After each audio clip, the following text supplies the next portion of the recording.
2021년 10월 넷째 주 동일교회 주일 예배를 시작하겠습니다. 다 함께 묵상으로 기도하시겠습니다.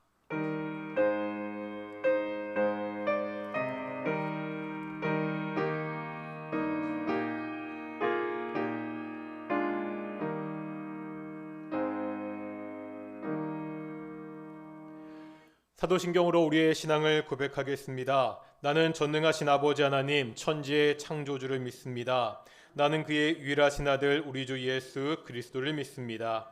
그는 성령으로 잉태되어 동정녀 마리아에게서 나시고 본디오 빌라도에게 고난을 받아 십자가에 못 박혀 죽으시고 장사된 지 사흘 만에 죽은 자 가운데서 다시 살아나셨으며 하늘에 오르시어 전능하신 아버지 하나님 우편에 앉아 계시다가 거기로부터 살아있는 자와 죽은 자를 심판하러 오십니다.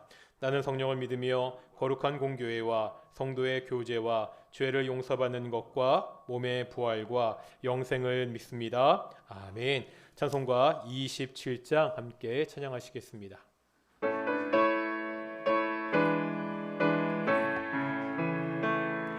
빛나고 높은 보좌와 그 위에 앉으신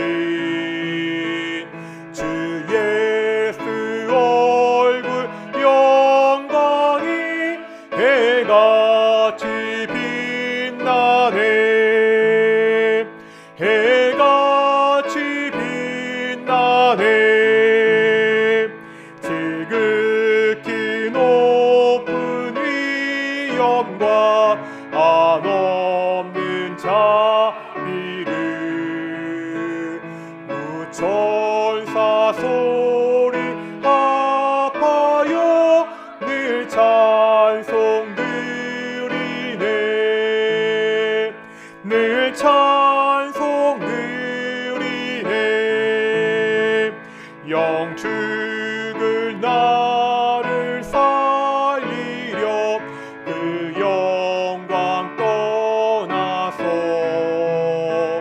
그 부끄러운 십자가 날 위해 지셨네.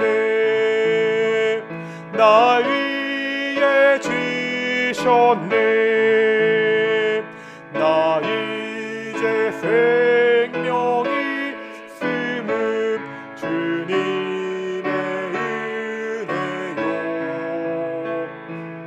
사망 권세 이기니 큰 기쁨 넘치네. 큰 기쁨 넘치네. 주님의 보좌 있는데 전한 몸 이르러 그 영광 몸소 배울 때 내 기쁨 넘치리.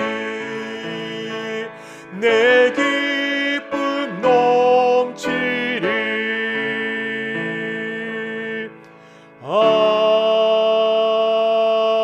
아멘. 예배를 위해서 노유학 장로님 기도하시겠습니다.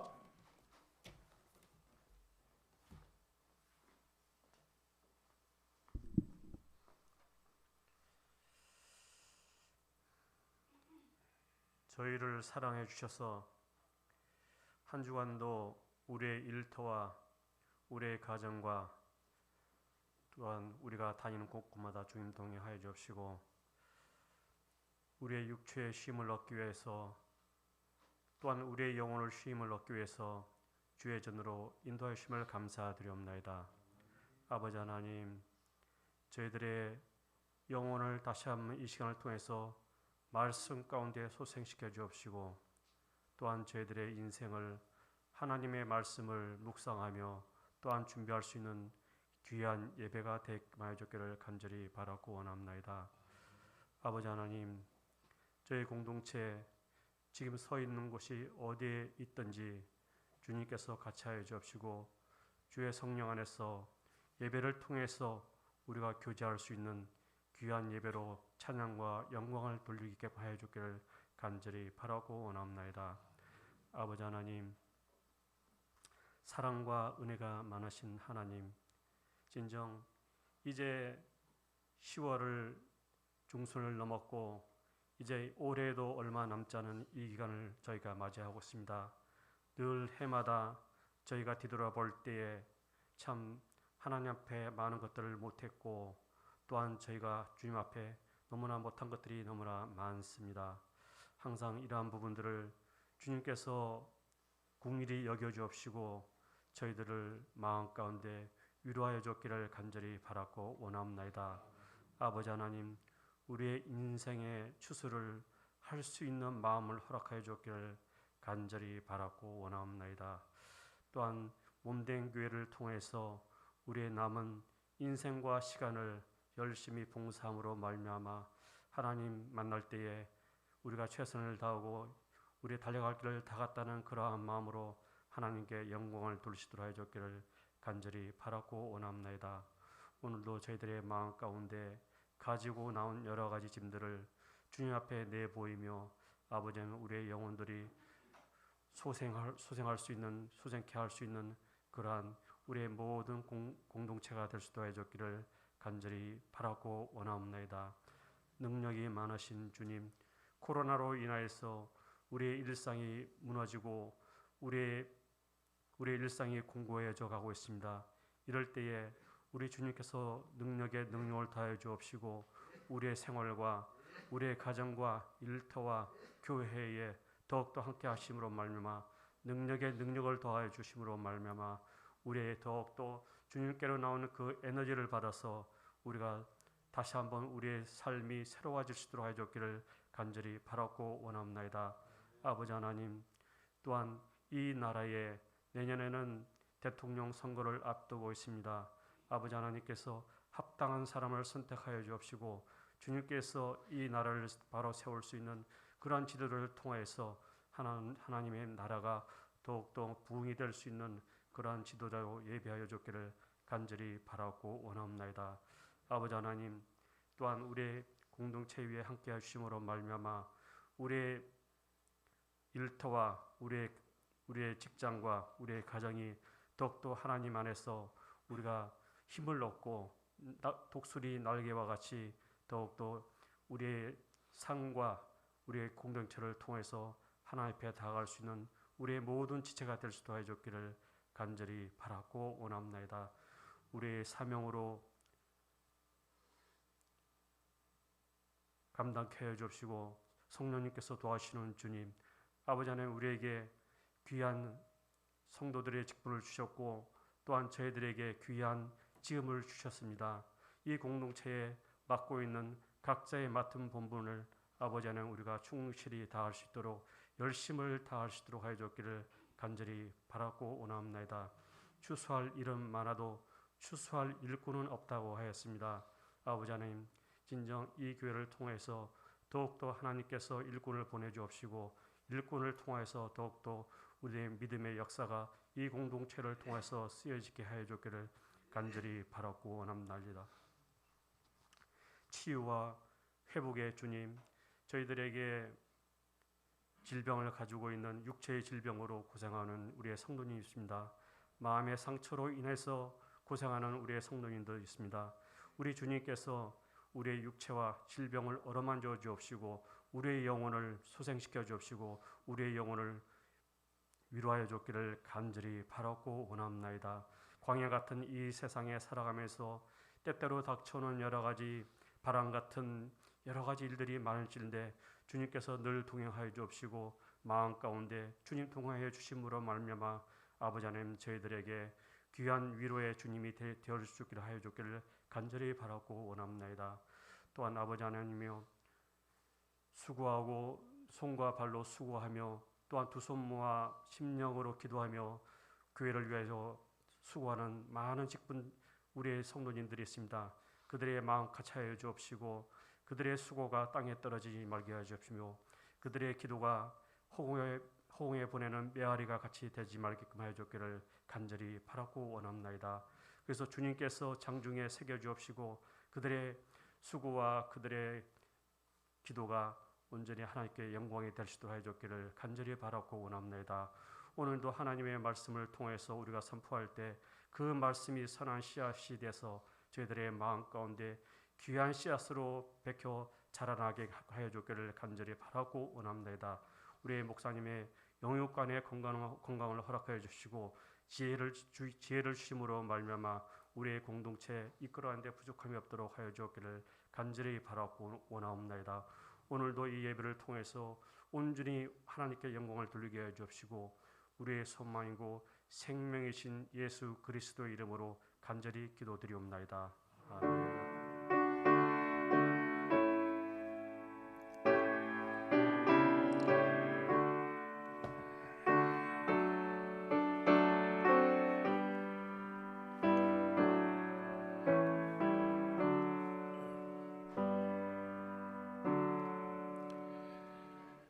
함께 말씀 보겠습니다. 에베소서 5장 18절부터 20절까지 말씀입니다.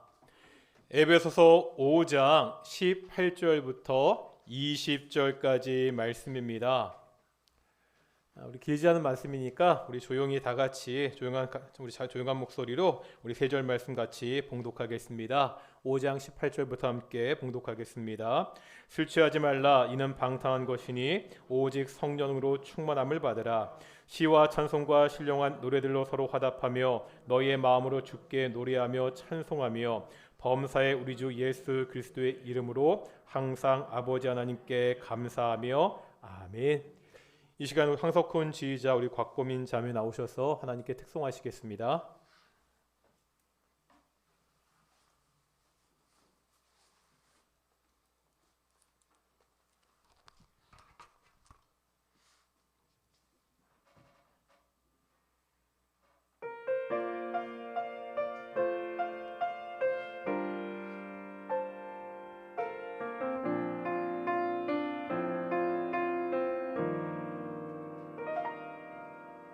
내가 노려왔던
아멘. 오늘도 찬양 감사합니다.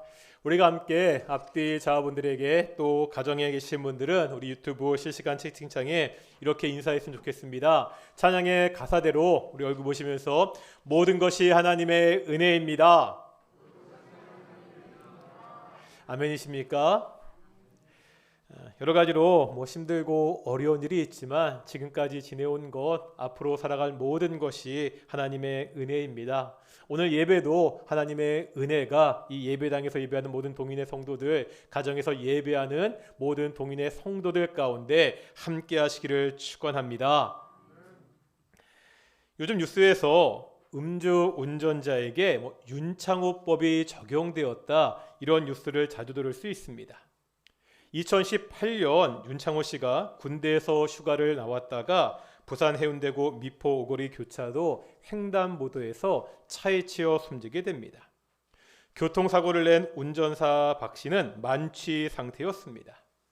당시 음주운전 사고 형량은 최대가 4년 6개월이었고 평균적으로 한 1년 6개월 정도의 구형으로 굉장히 낮았습니다. 이에 윤창호 씨의 친구들이 사회에 운동을 벌여서 음주 운전자를 더 강하게 처벌해달라고 호소하게 됩니다. 그 결과 윤창호법이 만들어졌습니다. 처벌은 강화되었고요. 단속 기준도 더욱더 강화되었습니다. 하지만 여전히 음주운전 사고는 계속되지요.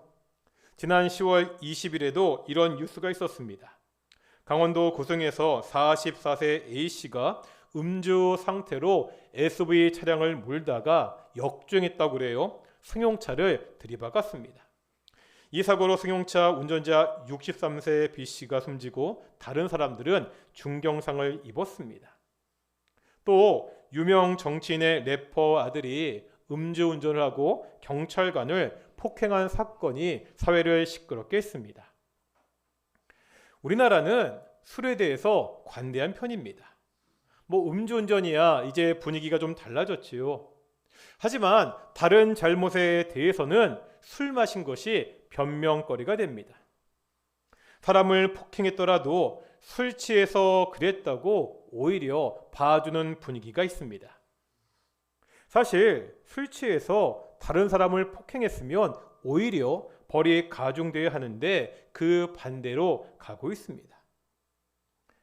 오늘 본문에서 성경은요, 술 취하지 말라고 분명히 말씀하고 있습니다. 오늘 본문의 말씀이 술 취한 것에 초점을 둔 말씀은 아닙니다. 하지만 술 취하지 말라는 것은 분명한 성경의 말씀입니다. 왜 술 취해서는 안 되죠? 18절 보겠습니다. 술 취한 것을 뭐라고 말씀하고 있죠? 술 취한 것은 방탕한 것이라 분명히 말씀하고 있습니다. 당시 사람들이 섬기던 신 중에 디오니소스라는 신이 있었습니다. 로마식으로 이야기하면 바카스입니다. 술의 신입니다. 이 디오니소스 신은 당시 사람들에게 많은 사랑을 받았습니다. 이 신을 섬기는 사람들은 술 취하는 것을 통해서 신에게 특별한 영감을 받을 수 있다고 생각했습니다. 자신을 통제하지 못한 채 성적으로 문란한 행동을 했습니다. 술 취하는 것이 방탕한 모습으로 쉽게 이어졌습니다. 이러한 문화적 배경에 있는 성도들에게 바울은 술 취하지 말라고 분명히 권면하고 있습니다. 앞에 11절 보실까요? 11절에는 뭐라고 말씀했죠? 11절 보니까 너희는 열매 없는 어둠의 일에 참여하지 말고 도리어 책망하라. 예수님을 믿어 빛의 자녀가 되었습니다. 빛의 자녀는 어둠의 일에 참여하지 말아야 됩니다. 술 취하는 것은 이 어두움의 대표적인 특징입니다. 다 같이 한번 데살로니가 전서 5장 5절 보겠습니다. 신약성경 332페이지입니다. 여기서 우리가 몇 구절 볼게요. 데살로니가 전서 5장 5절입니다. 신약성경 332페이지입니다.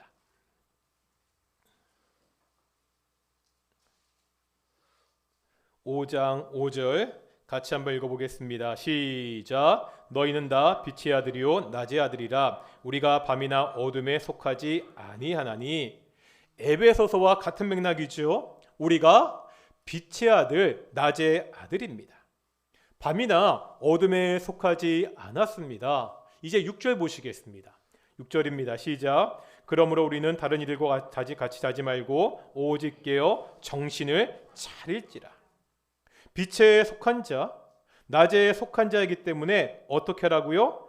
자지 말고 깨어 정신을 차려라. 이렇게 말씀하고 있습니다. 그렇다면 밤에 속한 자의 특징은 무엇입니까? 그 말씀이 7절입니다. 7절 보겠습니다. 시작. 자는 자들은 밤에 자고 취하는 자들은 밤에 취하되. 여기 7절에 보면 두 가지를 말씀하고 있죠. 잠을 자는 것과 술에 취하는 것입니다. 여기서 잠을 잔다는 것은 6절에 나와 있는 깨어와 관련이 있습니다. 육체적인 잠을 이야기하는 것이 아니죠. 영적으로 깨어있지 못한 상태를 말하고 있습니다. 세상은 갈수록 악해져 가고 있습니다. 베드로 사도는 마귀가 우는 사자와 같이 두루 다니며 삼킬 자를 찾고 있다고 그렇게 이야기했습니다. 이런 상황에서 깨어있지 못하는 것은 빛의 자녀이기를 포기하는 것입니다. 밤에 속한 자들의 또 다른 특징이 7절에 나오죠. 바로 술 취하는 것입니다. 이것은 6절에 나오는 정신을 차리는 것과 관련이 있습니다. 예전 우리가 보던 개역 한글 성경에 보면 근신이라고 번역했습니다. 근신은요, 정신을 차리고 자기 스스로를 조절하는 것입니다. 보통 사람들이 말하죠. 처음에는 사람이 술을 마시고, 다음에는요 술이 술을 마시고, 마지막에는 술이 사람을 마신다고 합니다.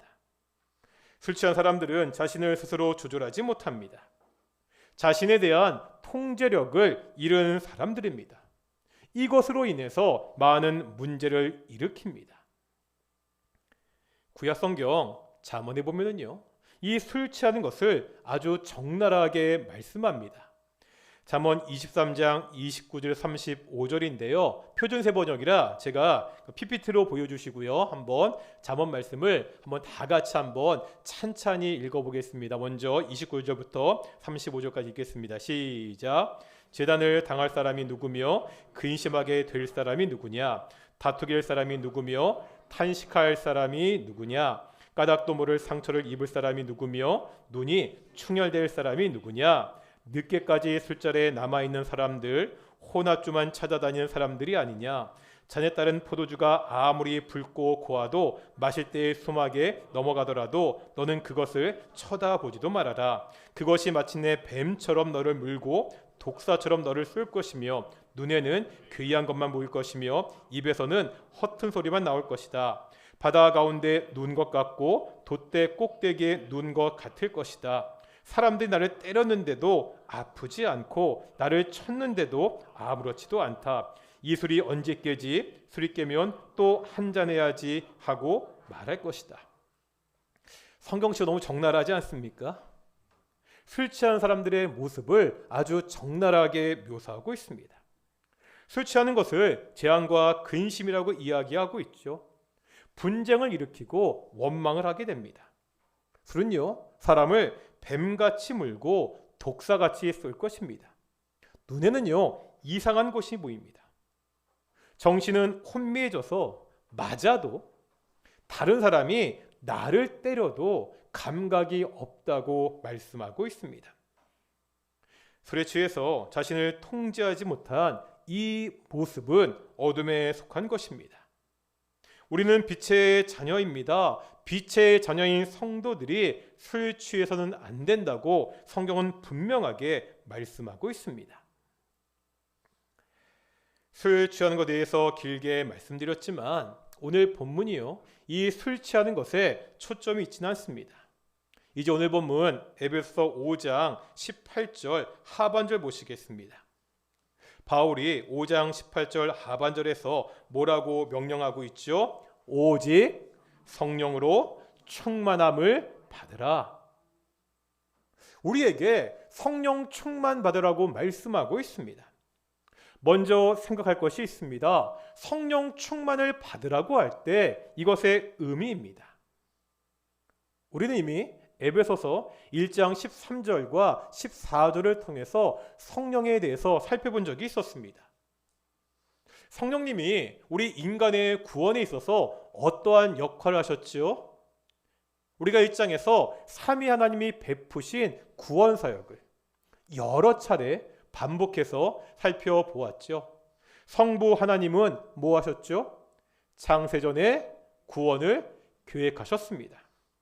성자 예수님은요, 성부 하나님이 계획하신 그 구원을 이 땅에 오셔서 실행하셨습니다.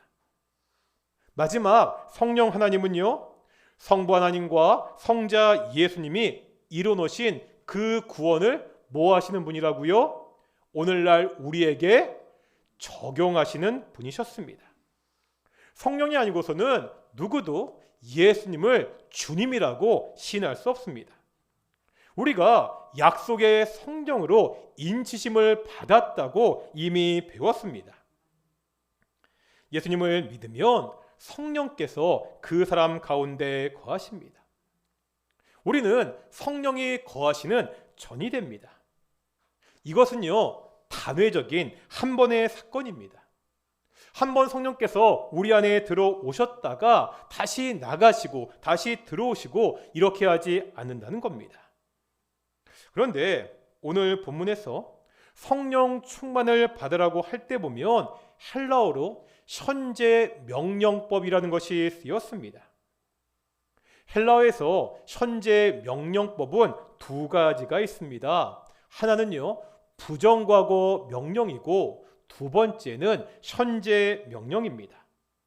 부정과거 명령은 단 한 번의 명령을 할 때 사용됩니다.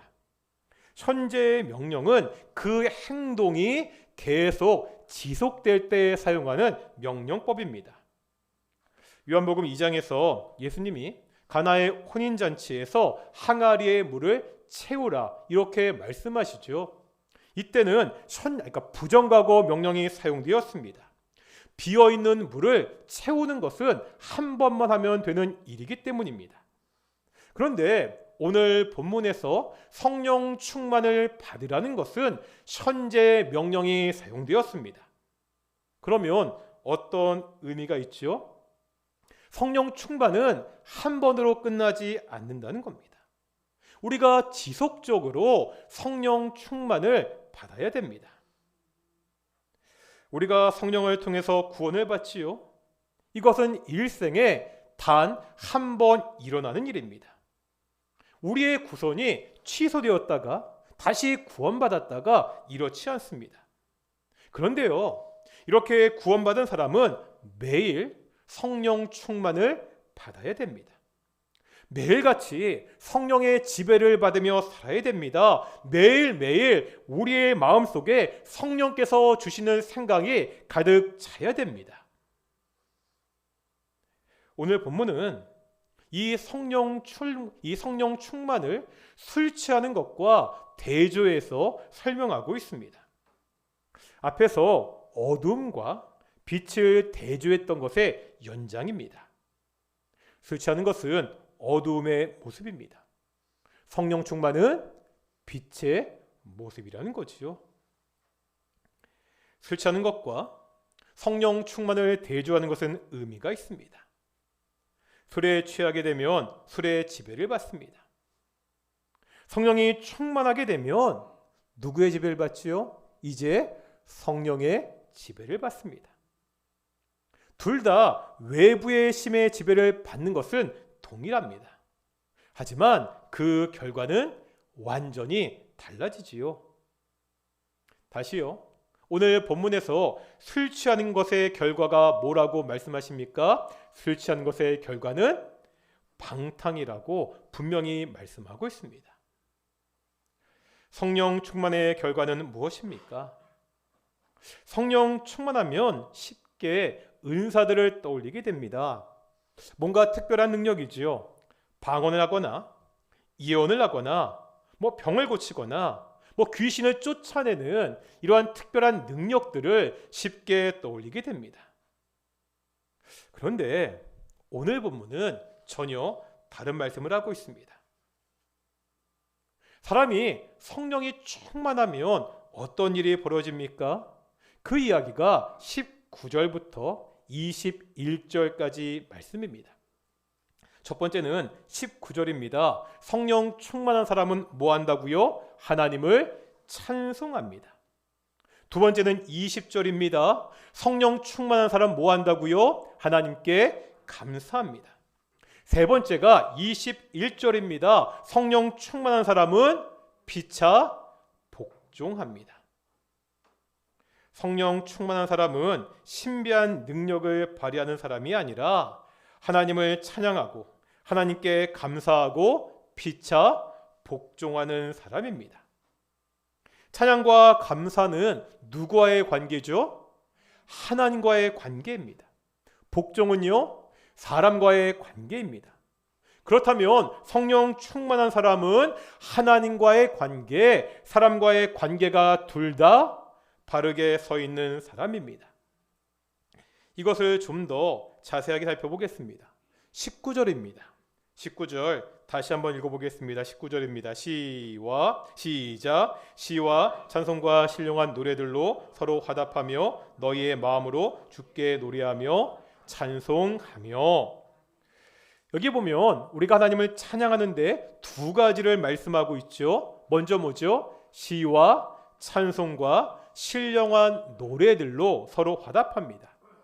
여기 나오는 시, 찬송, 신령한 노래가 각각 무엇을 의미하는지는 명확하지 않습니다. 하나님을 찬양하는 다양한 방법들이 있다는 것을 보여줍니다. 그런데 이 찬양을 어떻게 하죠? 서로 화답합니다.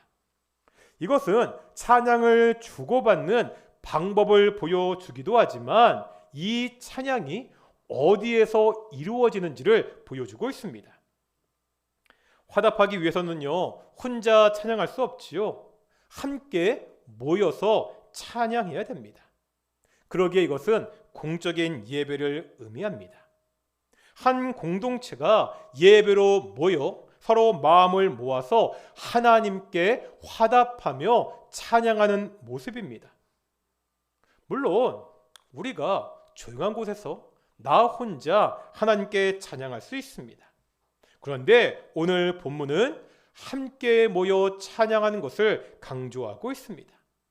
특별히 공적인 예배에서 함께 모여서 하나님을 찬양하는 것이 중요하다는 것을 분명히 말씀하고 있습니다.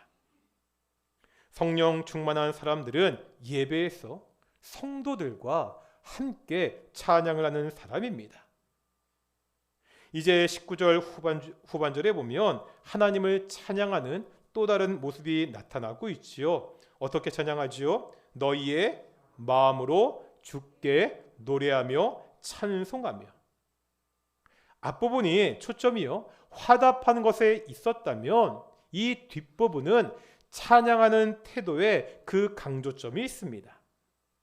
어떻게 찬양하라고요? 마음으로 찬양해야 됩니다. 공동번역은 이 구절을 이렇게 번역합니다. 진정한 마음으로 노래 불러 주님을 찬양하십시오. 찬양에서 중요한 것은 진정한 마음입니다. 이 말씀은요, 저같이 노래를 좀 잘 못하는 사람들에게 큰 위로가 됩니다. 말씀드린 적 있는 것 같은데, 제가 동천교회에서 청년부 사역을 할 때 예배에 반주하는 자매가 저한테 했던 말이 있습니다. 목사님은 다 좋은데 노래는 좀 그러네요.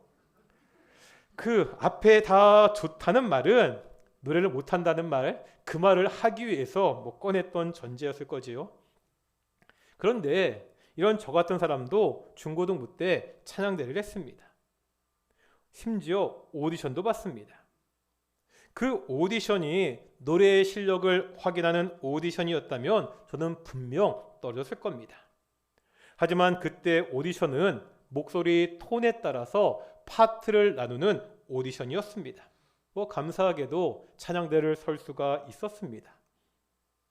하나님을 찬양할 때 노래 실력은 부차적인 문제입니다. 그 사람의 목소리가 얼마나 좋은지는 중요하지 않습니다. 정말로 중요한 게 뭐라고요? 그 마음입니다. 얼마나 마음으로 하나님을 온전히 찬양하고 있느냐가 중요합니다. 찬양대도요, 동일합니다. 지금 노래 실력을 말하는 것이 아닙니다. 찬양대 안에서도 노래 실력은 개개인의 차이가 날 수밖에 없지요. 다만 최선을 다해 연습해야 됩니다. 자신이 낼 수 있는 가장 아름다운 목소리를 낼 수 있도록 노력해야 됩니다. 이것이 찬양대에 있어서 마음을 다해야 하는 찬양입니다. 성령 충만한 사람은요, 예배로 함께 모여서 온 마음으로 하나님을 찬양하는 사람입니다. 두 번째는 20절입니다. 20절 같이 읽겠습니다. 시작. 범사의 우리 주 예수 그리스도의 이름으로 항상 아버지 하나님께 감사하며. 하나님에 대한 감사는요, 특히 시편에서 많이 반복되는 주제입니다. 시편 136편은 26절로 된 시편입니다. 다 같이 한번 시편 136편을 찾아보겠습니다. 구약성경 902페이지입니다. 구약성경 902페이지 시편 136편입니다.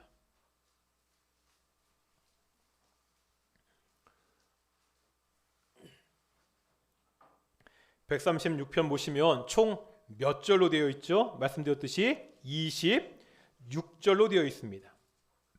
그런데 각 절마다 빠지지 않고 26번에 걸쳐서 반복되는 말이 있지요. 뭐지요?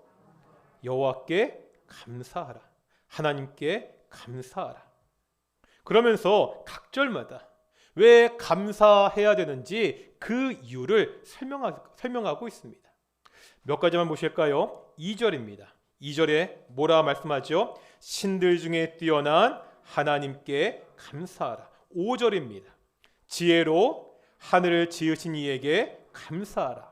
11절 보실까요? 이스라엘을 그들 중에서 인도하여 내신 이에게 감사하라. 25절 보겠습니다. 모든 육체에게 먹을 것을 주신 이에게 감사하라. 하나님께 감사할 이유가 있습니다. 하나님의 존재와 하나님이 행하신 일 때문입니다. 신들 중에 뛰어나신 하나님, 이 세상을 창조하신 하나님, 자신의 백성을 구원하신 하나님, 자신의 백성을 인도하신 하나님, 자신의 백성을 지켜주시는 그 하나님께 감사할 것을 요청하고 있습니다. 이 감사는요, 상황에 좌우되지 않습니다.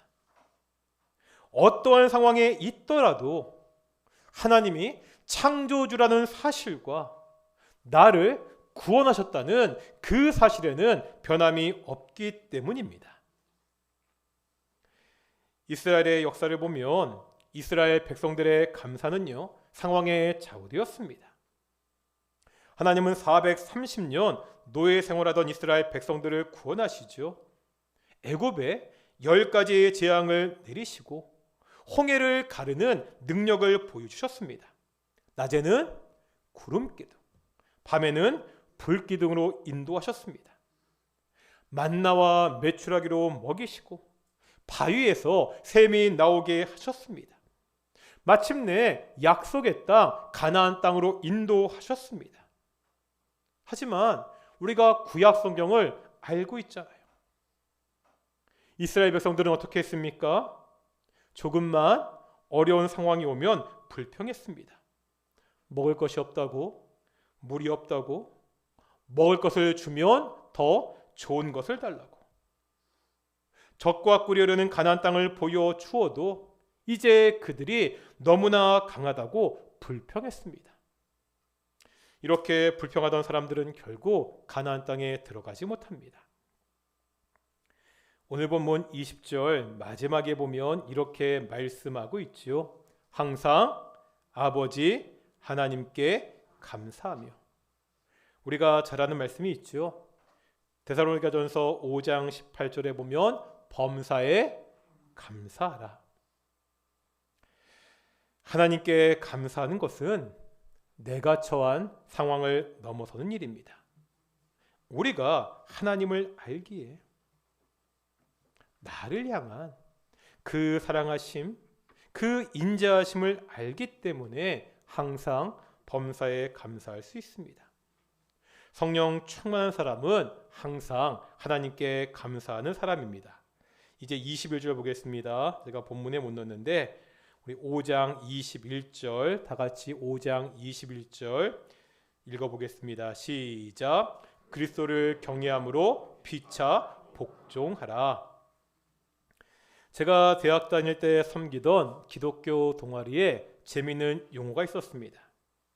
보통 어떤 모임을 이끄는 사람을 대표, 회장이라고 부릅니다. 저희 동아리에서는 학년 또래를 이끄는 그 대표를 학년 대표, 학번장 이렇게 부르지 않았습니다. 어떻게 불렀냐면 학번 종, 뭐라고요? 종이라고 불렀습니다. 리더는 군림하는 사람이 아니라 섬기고 순종하는 사람이기 때문이라는 이유에서였습니다. 대학생들의 생각이지만 일리가 있지요. 성령 충만한 사람은 서로 복종하는 사람입니다. 그런데 여기에 한 가지 단서를 붙이고 있습니다. 어떻게요? 그리스도를 경외함으로. 이 경이라는 말을 영어 성경에 보면 레버런스라는 단어를 사용하고 있습니다. 대단한 존경심을 가지는 것입니다. 서로 복종해야 되는데 어떻게 가능하다는 거죠? 예수님에 대한 존경심으로 가능하다는 겁니다. 예수님이 하신 일을 알고 그 예수님을 경외한다면 우리가 서로 복종할 수 있다는 거지요. 예수님이 어떻게 하셨습니까?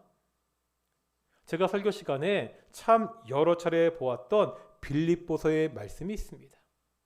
여러 번 보아도 언제나 감동을 주는 예수님의 모습입니다. 빌립보서 2장입니다. 5절부터 8절까지입니다. 신약성경 320페이지입니다. 신약성경 320페이지 빌립보서 2장 5절부터 8절까지 말씀입니다. 찾으셨나요?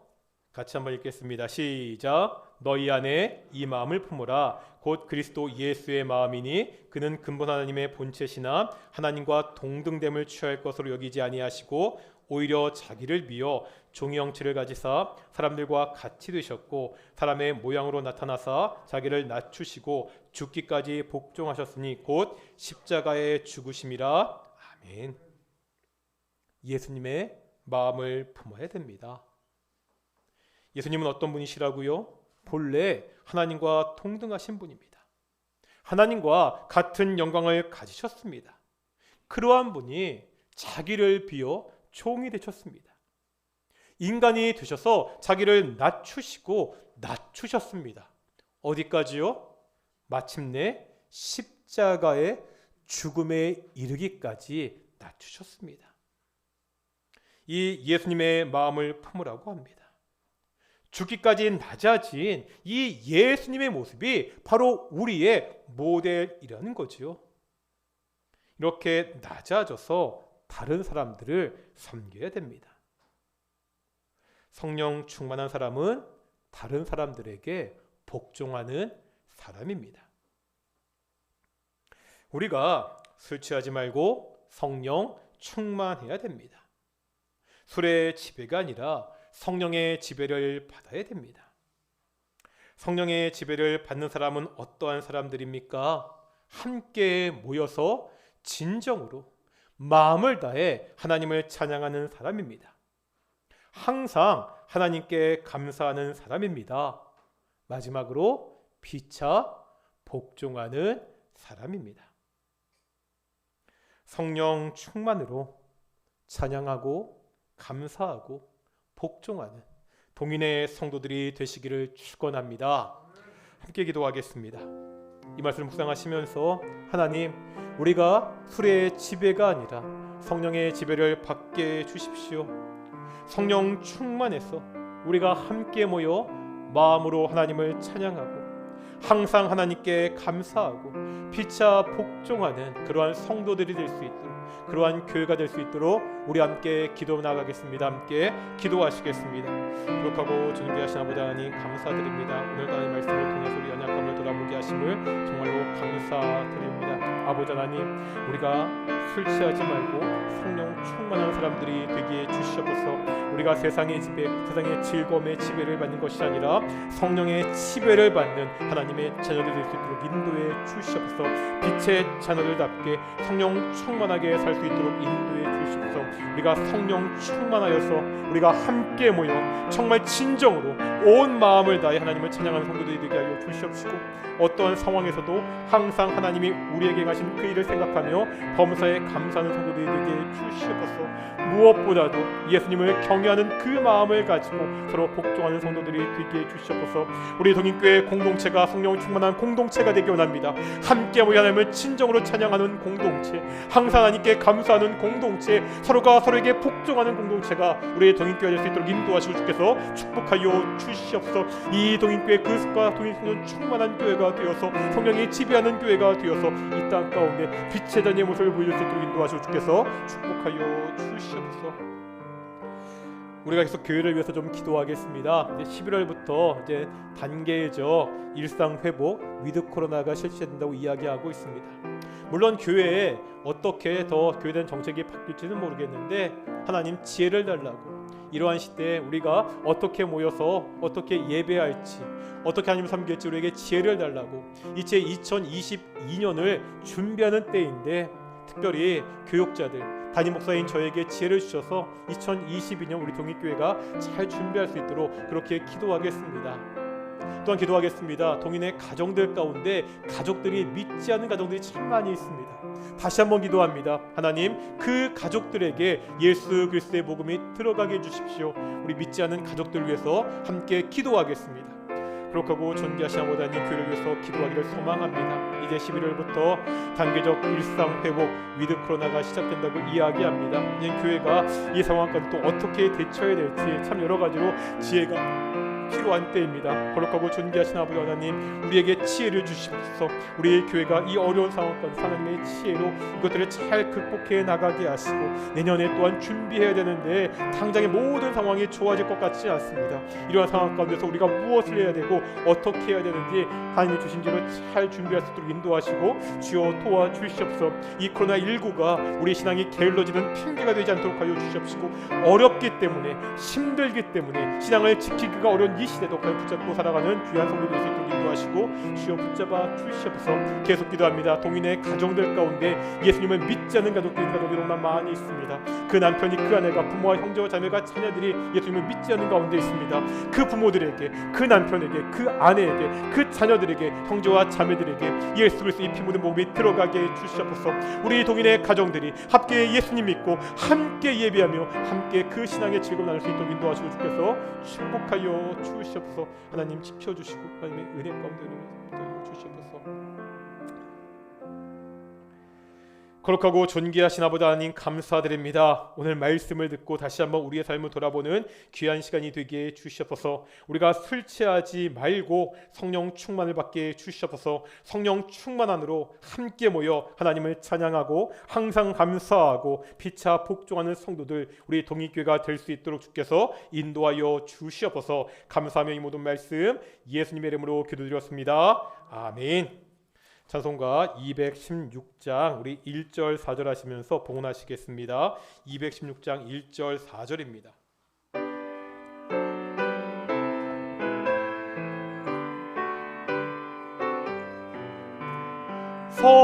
성자의 귀한 몸 날 위하여 버리신 그 사랑 고마워라.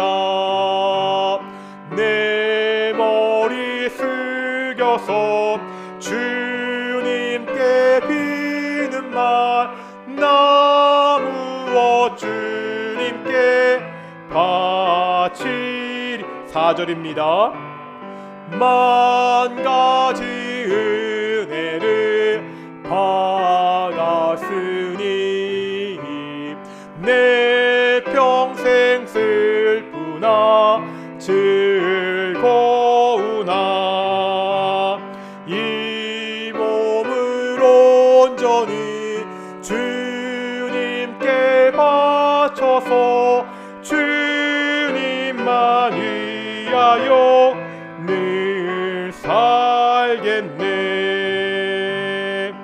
아멘. 기도하겠습니다. 거룩하고 존귀하신 아버지 하나님, 감사드립니다. 오늘도 우리가 주께 나와 예배하게 하심을 감사드립니다. 우리 하나님의 자녀 삼아 주시고 성령이 우리를 함께 하심으로 우리의 삶을 지켜주시고 인도하심을 정말로 감사드립니다. 이 감사의 마음을 담아 모든 것을 주신 분이 하나님이시기 때문에 우리가 작은 예물을 하나님께 드렸습니다. 이 예물이 쓰일 때 하나님의 뜻대로 사용되게 하시고 하나님의 나라가 확장되는데 이 예물이 사용될 수 있도록 주께서 인도해 주셔서 우리 동인의 가정들 축복하여 주셔서 더욱더 감사한 일이 넘칠 수 있게 해 주셔서 아픈 가정이 있습니까? 그 아픈 것을 치료하여 주시옵시고 경제적으로 어려운 가정이 있습니까? 그들에게 경제적인 풍요를 허락하여 주시옵시고 그 마음에 상처와 어려움이 있는 가정들이 있습니까? 찾아가 그 상처를 감싸 안아주시고 그 어려운 문제를 주께서 해결해 주시옵소서. 매일같이 감사가 넘치는 우리 동인교회 동인의 가정들이 될 수 있도록 주께서 함께해 주시옵소서. 감사하며 이 모든 말씀 예수님의 이름으로 기도드렸습니다. 아멘.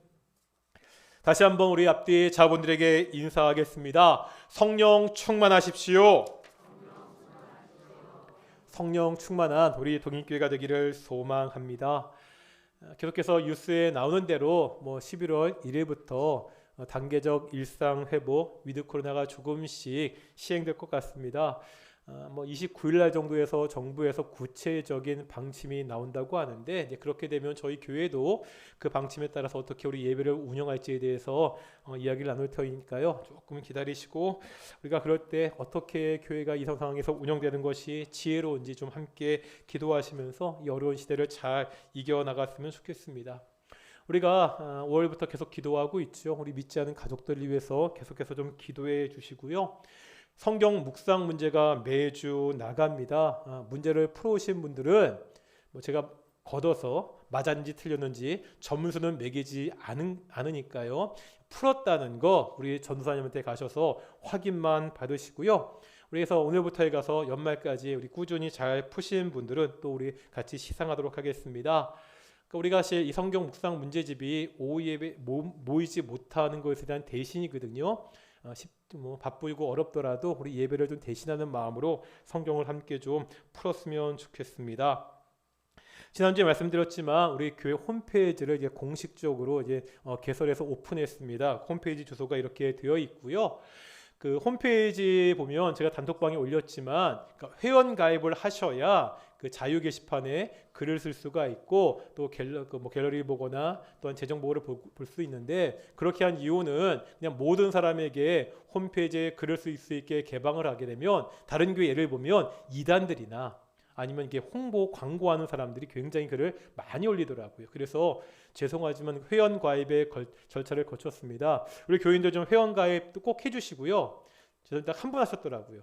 속상했는데 많이 회원 가입해 주셔서 우리가 코로나 때문에 많이 못 만나잖아요. 그 자유 게시판에 그냥 자유 게시판이니까 꼭 은혜로운 말씀 올리라는 게 아니거든요. 자기 살아가는 이야기, 여행 갔다 오셨으면은요 사진 찍어서 나 여행 갔다 왔다고. 그래서 그냥 우리 성도님들이 어떻게 살아가는지 그 이야기들 좀 홈페이지를 통해서 좀 자유롭게 좀 서로 교제할 거고요. 제가 홈페이지다가 매일 오늘의 묵상도 올려놓고 있고요. 이 성경 묵상 문제 올리고 있고요. 예배도 다시 올리고 있고 홈페이지다가 교회에 있는 모든 정보들을 올리고 있으니까요. 수시로 홈페이지에 들어가셔서 교회가 이런 일이 벌어지고 있구나 좀 확인해 주시고요. 주변에 믿지 않는 사람들에게 전도할 기회가 있으면 그냥 카톡에다가 링크 보내주시면 되니까 그렇게 해서 좀 교회를 소개할 수 있는 좀 귀한 시간이 되었으면 좋겠습니다.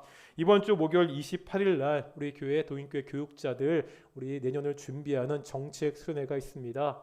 쉽지 않은데 우리 교육자들에게 지혜를 주셔서 2022년 잘 준비하는 그런 수련회가 될 수 있도록 우리 교육자들을 위해서 좀 함께 기도해 주시고요. 우리 마지막으로 우리 노유학 장로님 아들이 결혼합니다. 근데 뉴질랜드 있잖아요. 그래서 좀 일찍 출국하시거든요. 내일 모레 26일 날 화요일 날 장로님 뉴질랜드로 출국하셔서 한 2달 정도 머무르실 계획인데 우리 자녀 결혼 축하해 주시고 잘 갔다 올 수 있도록 함께 좀 기도해 주셨으면 좋겠습니다. 다 함께 찬송가 53장 하시겠습니다. 찬송가 53장입니다.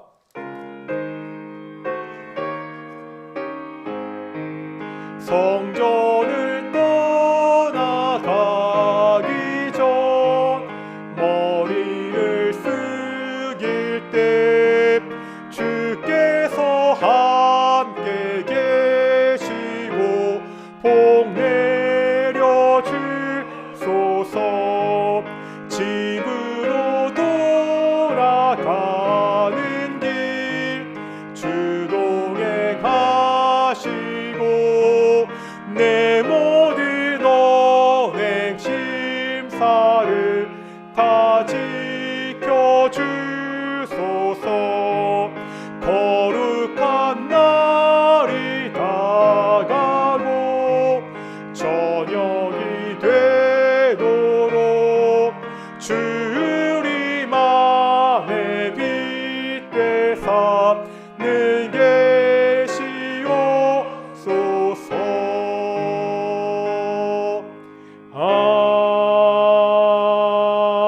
아멘. 기도하겠습니다. 이제는 예수 그리스도의 은혜와 아버지 하나님의 사랑하심과 성령 하나님의 교통하심이 술 취하지 않고 오직 성령 충만을 받기를 소망하는 동인의 성도들 가운데 영원히 함께 하시기를 축원하옵나이다. 아멘.